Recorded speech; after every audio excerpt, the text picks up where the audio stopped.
Shalom, povo lindo que vai morar no céu. Bom dia, que Deus abençoe o nosso dia.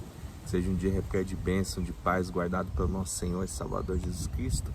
É por Ele, para Ele que são todas as coisas, pelo seu infinito amor, por essa graça, esse favor não merecido que estamos aqui, para ser alimentado dessa palavra, iniciar o nosso dia bem, com um devocional diário da Bíblia Sagrada.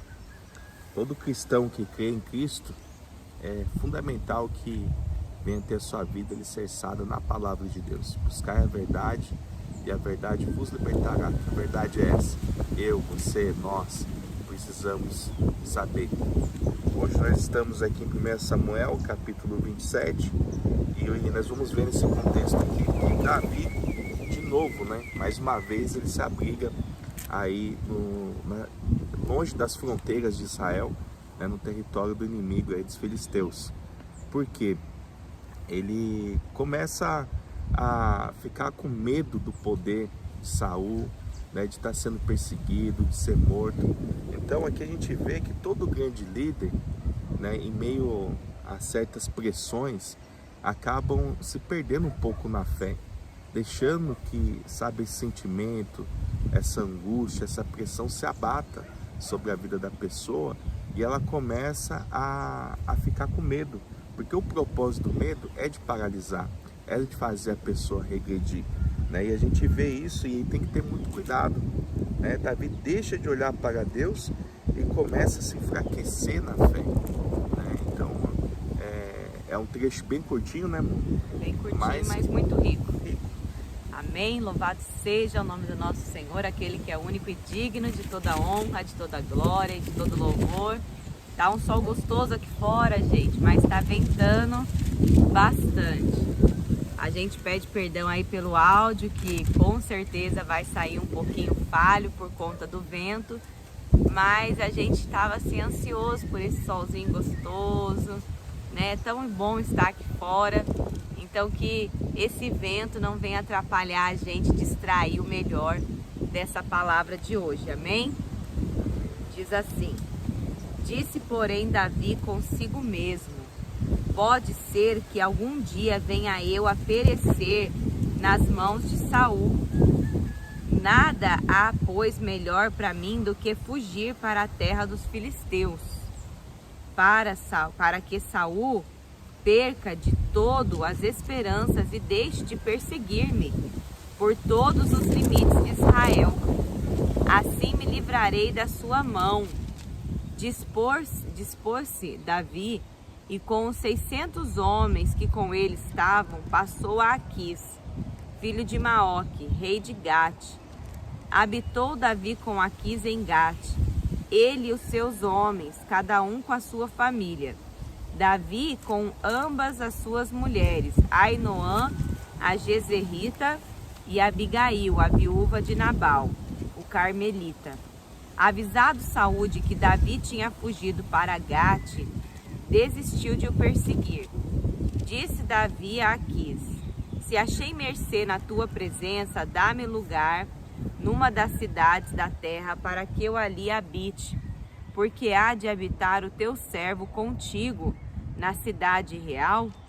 Então lhe deu Aquis naquele dia a cidade de Ziclaque, pelo que Ziclaque pertence aos reis de Judá até o dia de hoje. E todo o tempo que Davi permaneceu na terra dos filisteus foi 1 ano e 4 meses. Subia Davi com seus homens e davam contra os Gesuritas e Gersitas e os Amalequitas, porque eram estes os moradores da terra, desde Tela, na direção de Sur, até a terra do Egito. Davi feria aquela terra e não deixava com vida nem homens nem mulher, e tomava as ovelhas e bois, e os jumentos e os camelos, e as vestes, e voltava e vinha a Aquis. E perguntando a Aquis: contra quem deste hoje? Davi respondia: contra o sul de Judá, e o sul dos Jeremaítas, e o sul dos queneus. Davi não deixava com vida nem homem nem mulher para os trazer a Gate, pois dizia: para que não nos denuncie, dizendo, assim Davi o fazia. Este era o seu proceder por todos os dias que habitou na terra dos filisteus. Aquis confiava em Davi, dizendo: fez-se ele, por certo, aborrecível para com seu povo em Israel, pelo que me será por servo para sempre. Então aqui a gente entende que Davi ele encontrou aqui uma estratégia de sobrevivência, né? Ziclac, uma cidade entregue inicialmente à tribo de Simeão, mas posteriormente incorporada à província do Nequebe, pertencente a Judá, ficava a cerca de 25 quilômetros a sudeste de Gate. Durante o reinado de Saul, Ziclac era controlada pelos filisteus. Depois de passar um longo tempo fugindo, Davi se desesperou e concluiu que Saul iria matá-lo. Assim deixou Israel e foi para a terra dos filisteus. Sabendo da hostilidade entre Saul e Davi, Aquis, o rei de Gate, colocou Davi sob sua proteção como vassalo e lhe deu a cidade filisteia de Ziclac, que estava desocupada, como um presente em troca da suposta lealdade de Davi. A cidade se tornou a base, a partir da qual Davi e seus homens conseguiram atacar com sucesso vários grupos que ameaçavam a fronteira sul de Judá. Com receio do poder de Saul, Davi se viu ali compelido a fugir, né, com medo, e se abrigar no território filisteu. Toda a vez que nós deixamos a fé de lado, o propósito do medo vem justamente nesse sentido de querer paralisar, de querer fazer a pessoa regredir. Ela começa a olhar para si porque ele ficou com medo de morrer. Mas você vê, quando ele enfrentou um gigante, ele não tinha medo, porque a fé dele estava firme, estava forte em Deus, né? Mas agora, só no ouvir falar em rumores, aquelas palavras foram entrando no seu coração, na sua vida, ao ponto dele fugir. E é notório isso, a gente também vê, né, no Novo Testamento, quando Jesus ali desce do monte, vai ter com os discípulos e anda sobre as águas, e os discípulos, quando veem Jesus, acham que é um fantasma, e ficaram com medo ali. E aí Jesus disse: não temas, né? Sou eu, Jesus. Então aí Pedro fala: deixa eu ir e ter contigo. E Jesus falou: vem. Mas ele começou a andar ali. Você vê que quando ele estava firmado com os olhos em Jesus, ele começou a andar sobre as águas. Mas quando ele olhou para a tempestade, né, e desviou o olhar de Jesus, ele sentiu medo, e com isso fez que ele afundasse. E aí Jesus disse: homens de pouca fé, por que duvidaste?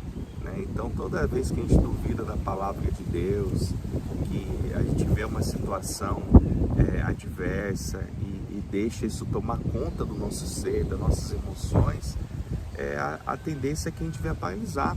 Quando que Deus está falando para você: siga em frente, não pare, não desiste, olhe para mim, olhe para Jesus, que eu sou o autoconsumador da sua fé, né? Tenha força, vai dar tudo certo. Mas não, a gente tem uma tendência a querer olhar pelo estereótipo do que está acontecendo, pela tempestade. Que nem ontem a gente estava a caminho da cidade, né? Eu, a Paula e as crianças, e o céu aqui nublado, feio, assim, sabe?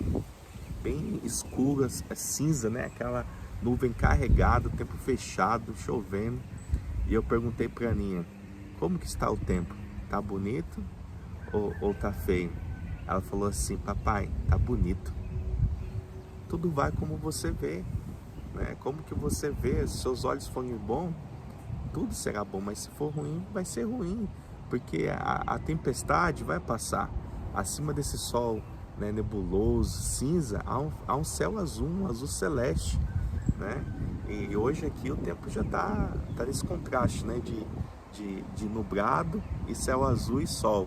Então assim, a gente não deve focar no problema, sempre há uma saída, sempre há uma luz no fim do túnel. O problema é que muitas das vezes a gente foca na tempestade, no problema, e não consegue enxergar a luz que é Jesus Cristo. Que a gente possa, nesse dia, né, não deixar ser paralisado pelo medo, mas seguir em frente, avançar, porque Deus vai nos dar a vitória em nome de Jesus. Glória a Amém? Deus, amém. Vamos orar?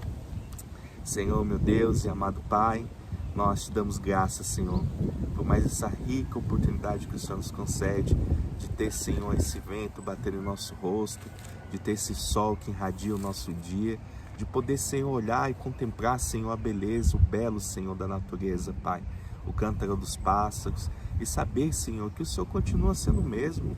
O Senhor continua sendo o mesmo ontem, hoje e será eternamente. E nós temos que ter convicção, Pai. Crer é ter fé, Senhor, no Senhor Jesus e não duvidar no nosso coração. Porque quando nós duvidamos, nós deixamos as coisas de Deus de lado, a tendência é que a gente venha paralisar. A tendência é que a gente venha ter medo. E isso faz com que a gente regrida, que a gente distancie do Senhor. Pai, fortalece, Senhor, a fé desse irmão, dessa irmã, para que ela possa seguir em frente nessa caminhada. Sabemos que não é fácil, o Senhor bem disse que no mundo tereis aflições, mas tem de bom ânimo. Eu venci o mundo, em Cristo nós também vamos vencer. Dê força, Pai, fortalece. É o que eu lhe peço e já te agradeço. Em nome do teu Filho amado Jesus. Amém. E graças a Deus. Lâmpada para os meus pés é a palavra do Senhor, e luz que clareia o nosso caminho. Que Deus abençoe seu dia. Shalom.